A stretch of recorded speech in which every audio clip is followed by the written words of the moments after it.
Hai Studimates, kembali lagi bersama Your Study Partner Let's Study. Nah, hari ini kita akan belajar kata baku tidak baku. Di video pertama, kita akan membahas kata baku terlebih dahulu. Dan bahan pembelajaran ini tentunya dibiayai oleh donatur Let's Study. Nah, di sini izinkan aku untuk memperkenalkan diri aku terlebih dahulu. Perkenalkan, nama panjang aku Saites Ramadan. Asal universitas aku Universitas Negeri Surabaya. Jurusan aku Pendidikan Bahasa Jepang dan aku merupakan angkatan 2023. Dan prestasi aku ada tiga. Yang pertama ada full scholarship, yang dimana aku mendapatkan beasiswa ini di masa aku SMA untuk melanjutkan di jenjang perkuliahan di salah satu top PTS. Yang kedua ada top 100 award di SMA, yang dimana aku mendapatkan ini di masa aku SMA dan di dalam program Lead the Future Scholarship. Dan yang ketiga ada gold medalis sejarah Indonesia, yang dimana aku mendapatkan medali emas di bidang sejarah Indonesia. Dan tentunya aku mendapatkan ini, aku selalu menanamkan ke diri aku, yaitu sakit dalam perjuangan itu hanya sementara. Bisa jadi kamu rasakan dalam semenit, sejam, sehari, setahun, namun jika menyerah rasa sakit itu akan terasa selamanya. Nah, teman-teman, di sini aku akan masuk ke objek materials, yang dimana objek material sendiri di sini ada terdiri dari empat, yaitu yang pertama ada fungsi bahasa baku, yang kedua ada ciri-ciri bahasa Indonesia baku, yang ketiga menghindari gejala bahasa, yang keempat pemakaian kata depan yang tidak tepat. Kita akan mulai memasuki materi yang pertama. Jadi, materi yang pertama yaitu fungsi bahasa baku. Satu, sebagai alat komunikasi resmi. Nah, di sini bahasa baku juga bisa sebagai alat komunikasi resmi. Contohnya, dalam surat menyurat, pengumuman yang dikeluarkan oleh instansi resmi, undang-undang, surat keputusan, dan masih banyak lagi. Yang kedua, dipergunakan dalam wacana resmi. Nah, tentunya bahasa baku juga dipergunakan dalam wacana, yang dimana wacana itu seperti karangan-karangan ilmiah, buku pelajaran, laporan resmi, dan lain sebagainya. Yang ketiga, dipakai dalam pembicaraan resmi yang bersifat keilmuan atau penyampaian sebuah ide-ide. Nah, di mana fungsi bahasa baku bisa untuk bersifat keilmuan atau penyampaian sebuah ide-ide. Misalnya mengajar, memberi ceramah, berkhotbah, berdiskusi, dan lain sebagainya. Yang keempat, siaran resmi. Tentunya, bahasa baku sendiri juga bisa dipergunakan untuk siaran resmi. Contohnya, radio, televisi, majalah, dan lain sebagainya. Yang terakhir adalah dipakai dalam pembicaraan dengan orang-orang yang dihormati, termasuk orang yang belum dikenal atau belum akrab. Biasanya, banyak orang yang menggunakan bahasa baku ini dipakai untuk orang yang belum dikenal atau belum akrab. Selanjutnya, memasuki materi ciri-ciri bahasa Indonesia baku. Dan di sini ciri-cirinya terdiri dari empat. Yang pertama, ada menggunakan ucapan baku pada bahasa lisan, yang dimana ucapan yang digunakan tidak dipengaruhi oleh ucapan bahasa daerah maupun dialek yang ada. Alasannya, bahasa daerah terdapat mempengaruhi kata baku karena bahasa daerah tidak digunakan sebagai bahasa nasional. Bahasa Indonesia adalah bahasa negara yang digunakan sebagai bahasa pengantar dalam pendidikan di tingkat nasional. Bahasa daerah bisa digunakan sebagai bahasa pengantar pendidikan jika dibutuhkan untuk menyampaikan pengetahuan tertentu. Secara umum, ada beberapa fungsi bahasa Indonesia yang tidak bisa digantikan oleh bahasa daerah. Fungsi tersebut diantaranya yaitu bahasa resmi pada tingkat negara atau daerah, bahasa perhubungan luas, bahasa pendidikan formal, bahasa kesenian, dan bahasa keilmuan. Contoh fungsi bahasa Indonesia sebagai bahasa baku pada taraf nasional yaitu digunakan untuk berbagai urusan negara yang resmi, seperti penyelenggaraan politik, peradilan, dan lain sebagainya. Terus, bahasa daerah juga dapat berperan sebagai bahasa yang resmi. Hanya saja, bahasa daerah pada cakupan nilai berbeda. Misalnya, pada saat upacara adat dan pertunjukan tradisional. Lanjut, kita akan ke ciri-ciri bahasa Indonesia baku yang kedua, menggunakan atau perbedoman pada ejaan yang berlaku. Bahasa Indonesia baku menggunakan ejaan bahasa Indonesia yang disempurnakan EYD sebagai pedoman umum. Yang ketiga, memakai peristilahan resmi, yang dimana bahasa Indonesia baku sendiri berpedoman pada pedoman umum untuk pembentukan sebuah istilah. Yang keempat, kita menghindari pemakaian unsur yang dipengaruhi oleh bahasa dialek atau bahasa tutur sehari-hari. Nah, kita di sini harus menghindari sebuah pemakaian unsur bahasa dialek lagi, teman-teman. Jadi, hal ini berlaku baik pada aspek leksikal, kosakata, maupun gramatikal tata bahasa. Jadi, materi selanjutnya yaitu aku akan menjelaskan bahasa baku dan bahasa tidak baku di sini. Jadi, bahasa baku tidak sering dipergunakan di dalam kehidupan sehari-hari, tapi malah sebaliknya, bahasa tidak baku sering dipergunakan di kehidupan sehari-hari. Yang pertama, di sini bahasa bakunya itu bagaimana? Tentunya kita biasanya jarang menggunakan bahasa baku seperti bagaimana. Biasanya kita menggunakan gimana. Dan yang kedua ada bahasa baku mengatakan. Biasanya kita sering mengatakan bilang. Dan bahasa baku yang ketiga yaitu pergi. Nah, untuk pergi sendiri ini sering digunakan menggunakan bahasa baku, tapi untuk bahasa tidak bakunya malah pergi ini jarang, terbalik dari dua bahasa baku sebelumnya. Dan yang terakhir yaitu bahasa baku mengapa. Tapi malah kita sering menggunakan bahasa tidak bakunya yaitu kenapa. Selanjutnya kita akan masuk ke materi bahasa baku yang terakhir yaitu mereka sudah datang.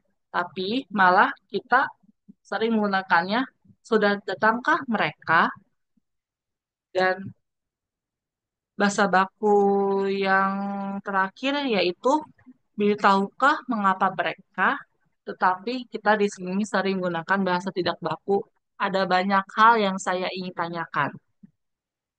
Jadi teman-teman bisa membedakan bahasa baku yang harus sering dipakai dan bahasa tidak baku yang harus nggak dipakai ya teman-teman. Oke, kita di sini akan masuk ke materi menghindari gejala bahasa. Yang pertama ada gejala bahasa, ialah peristiwa dalam bahasa yang menyebabkan terjadinya bentukan kata, susunan kata, atau kalimat yang menyimpang dari ketentuan umum bahasa yang bersangkutan. Nah, selanjutnya ada gejala kontaminasi, ialah ragam kesalahan yang berupa bentuk yang kacau karena tumpang tindihnya dua bentuk yang masing-masing betul bila berdiri sendiri. Selanjutnya, kita akan memasuki pemakaian kata depan yang tidak tepat. Jadi di sini aku sudah membenarkan kata depan yang tidak tepat, teman-teman. Jadi yang pertama ini merupakan sebuah kalimat, contoh kalimat yang belum aku tandain yang salah. Jadi bunyinya seperti ini. Hari ulang tahun dari adik saya dirayakan secara sederhana. Nah, kata depan yang tidak tepat adalah dari.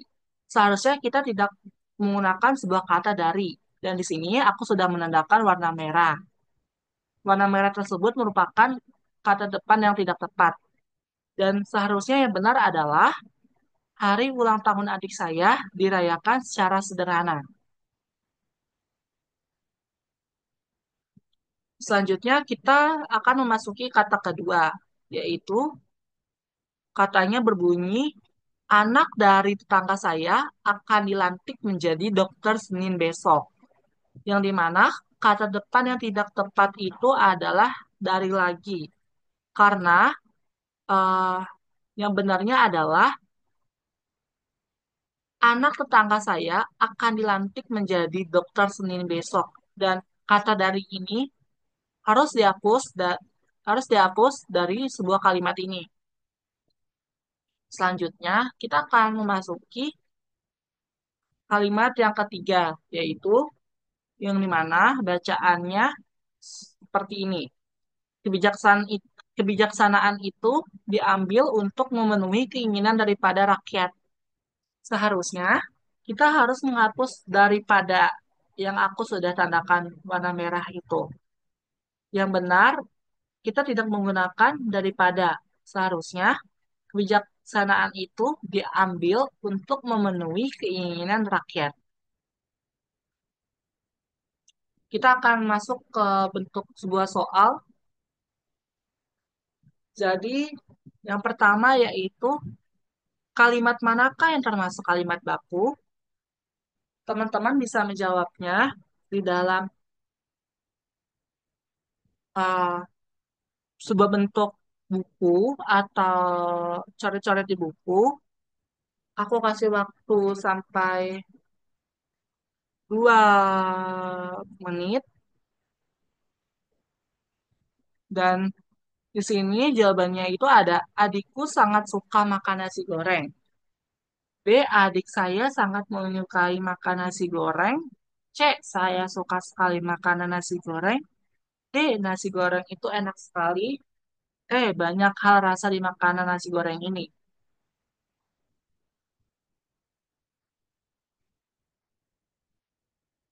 Oke, karena teman-teman sudah menjawabnya di dalam buku tulis, jadi aku di sini akan mengasih jawabannya. Yang benar itu adalah jawabannya B. Adik saya sangat menyukai makanan nasi goreng. Kenapa bisa jawabannya B? Alasannya menggunakan kata saya baku, bukan aku. Aku itu tidak formal dalam sebuah bahasa baku. Yang kedua, menggunakan kata kerja menyukai yang lebih baku dibandingkan suka. Yang ketiga, struktur kalimatnya jelas dan sesuai tanda bahasa Indonesia yang benar.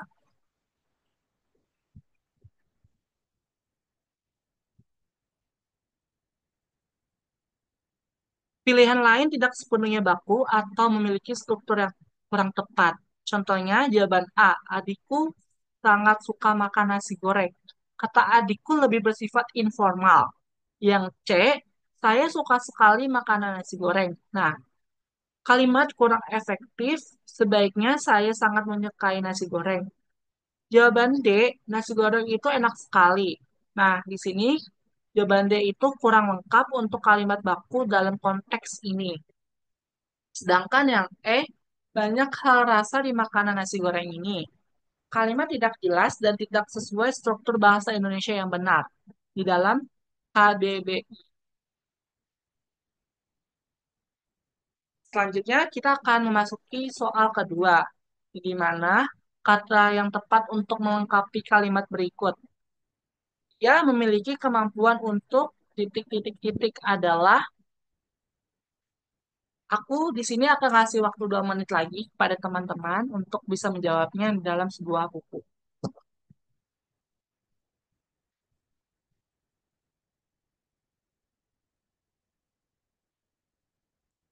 Jadi, kita akan membaca jawabannya terlebih dahulu. Pilihannya A. Melakukan, B. Membuat, C. Menjalankan, D. Melaksanakan, E. Mengerjakan. Jadi, aku akan mengasih tahu jawabannya yang tepat. Untuk jawaban yang tepat adalah D. Melaksanakan. Kata melaksanakan berarti mengerjakan atau menjalankan tugas sesuai aturan atau rencana. Dalam konteks kalimat, kata ini menunjukkan kemampuan untuk menyelesaikan sesuatu dengan serius dan terencana. Cocok untuk tugas formal seperti proyek, program, atau acara.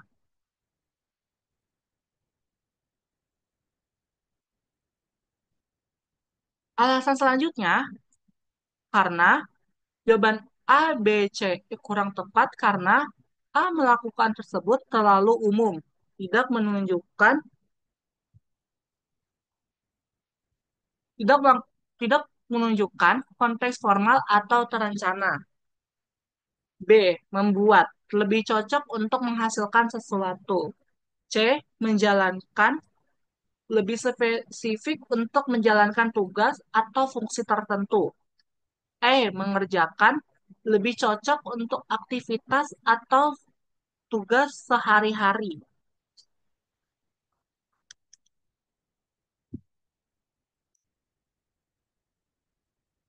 Yang ketiga, ada bentuk sebuah soal, manakah kata baku yang sesuai menurut KBBI? Jadi teman-teman bisa menjawabnya di dalam sebuah buku lagi. Aku kasih waktu 2 menit.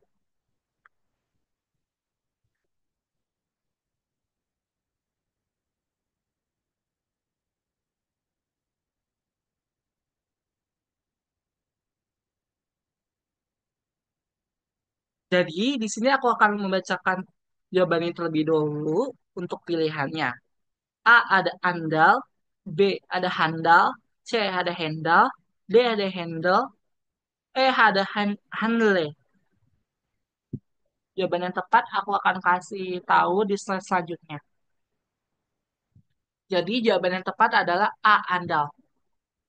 Alasannya karena kata andal merupakan masuk ke KBBI dan andal berarti dapat diandalkan atau dipercaya. Sedangkan handle adalah bentuk yang tidak baku. Sedangkan yang C adalah handle. Dan handle tidak terdapat dalam KBBI. Terus ada handle adalah kata dalam bahasa Inggris yang berarti pegangan atau menangani sesuatu. Jadi handle ini tidak masuk ke KBBI-nya Indonesia. Selanjutnya, kita akan memasuki ke soal keempat, yaitu yang dimana soal keempat ini berbunyi seperti manakah bentuk baku dari kata berikut? A. Resiko, B. Risiko, C. Risiko, D. Rasiko, Risisu. Jadi teman-teman aku akan kasih waktu kalian 2 menit lagi dalam untuk menjawab soal terlebih dahulu.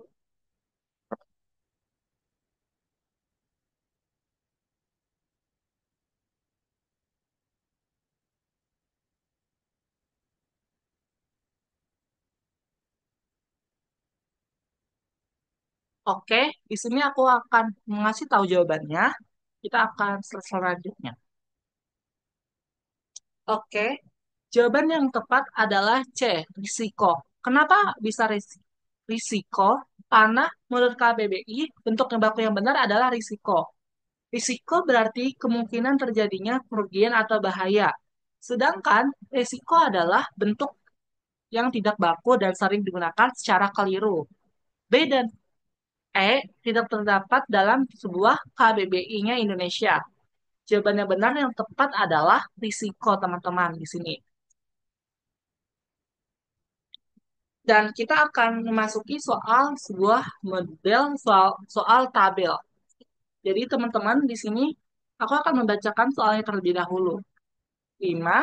Apakah konsekuensi termasuk bahasa baku? 6. Apakah cenderamata termasuk bahasa baku? Teman-teman bisa tulis dalam sebuah buku apakah kedua bahasa baku ini merupakan bahasa baku yang benar.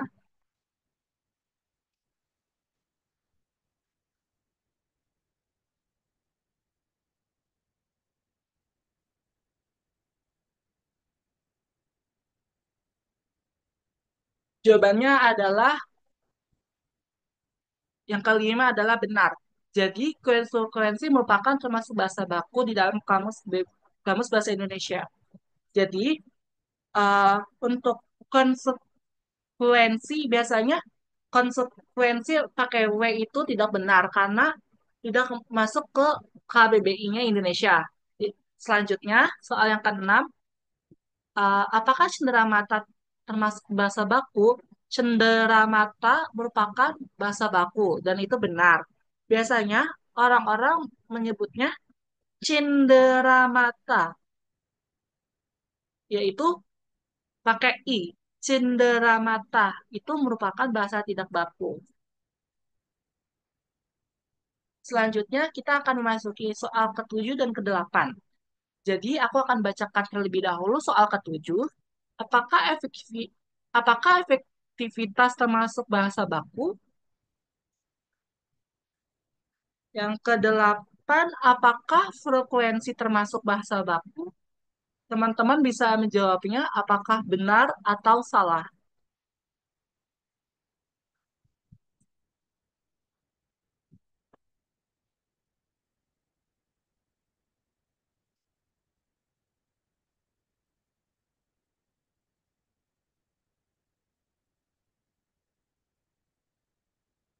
Jadi, untuk jawaban yang soal ketujuh dan kedelapan, menurut aku akan membahasnya satu-satu.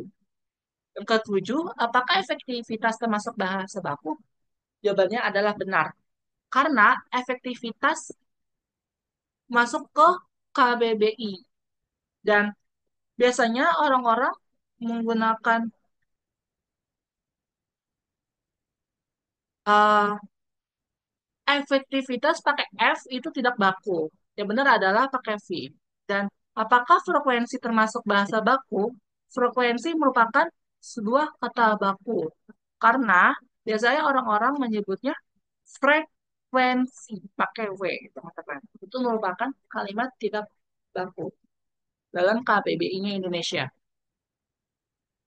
Nah, selanjutnya kita akan masuk ke model soal isian singkat. Jadi, di sini aku memasukkan sebuah soal isian singkat. Jadi, bentuk bahasa baku dari sekedar, teman-teman bisa jawab terlebih dahulu di sebuah buku untuk menjawabnya.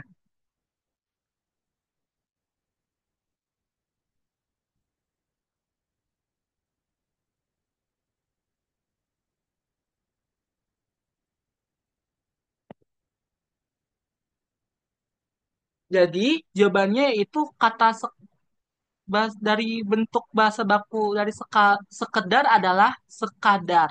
Sekadar adalah bentuk baku menurut KBBI. Sedangkan sekedar adalah bentuk yang tidak baku, meskipun sering digunakan dalam percakapan sehari-hari. Sekadar berarti sebatas seadanya atau seperlunya. Misalnya, saya hanya ingin membantu sekadar yang saya bisa. Penggunaan sekadar lebih sesuai dalam tulisan formal atau akademik. Jadi, bentuk bahasa baku dari sekadar adalah sekadar, teman-teman, di sini. Selanjutnya, kita akan memasuki soal ke-10, bentuk bahasa baku dari praktek.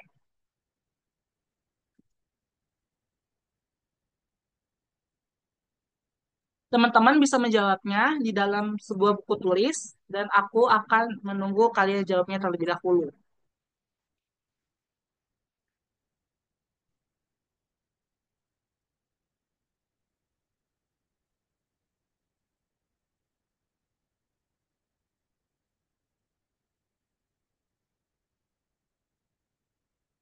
Jadi, aku akan membahas jawabannya dari bentuk bahasa baku dari praktek.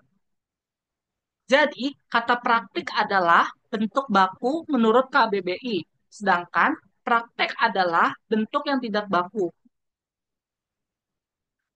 meskipun sering digunakan. Praktik berarti pelaksanaan atau penerapan suatu teori dalam kehidupan nyata. Misalnya, dokter itu membuka praktik di klinik setiap hari. Gunakan kalimat praktik dalam tulisan formal atau akademik agar sesuai dengan kaidah bahasa baku teman-teman. Jadi, teman-teman harus bisa pandai menggunakan kata bahasa baku dalam sebuah tulisan formal atau akademik agar sesuai dengan kaidah bahasa baku. Selanjutnya, aku akan kasih key main takeaways yang dimana untuk bisa memudahkan teman-teman untuk mengerti lagi dan lebih gampang memahami dari materi bahasa baku yang aku ajari tadi. Yang pertama, ada gunakan KBBI sebagai acuan kata baku adalah kata yang sesuai dengan Kamus Besar Bahasa Indonesia, KBBI, dan harus digunakan dalam konteks formal, termasuk dalam SNBT. Dan aku menaruh sebuah link, jadi teman-teman bisa mengakses di link tersebut untuk mengulangnya kembali.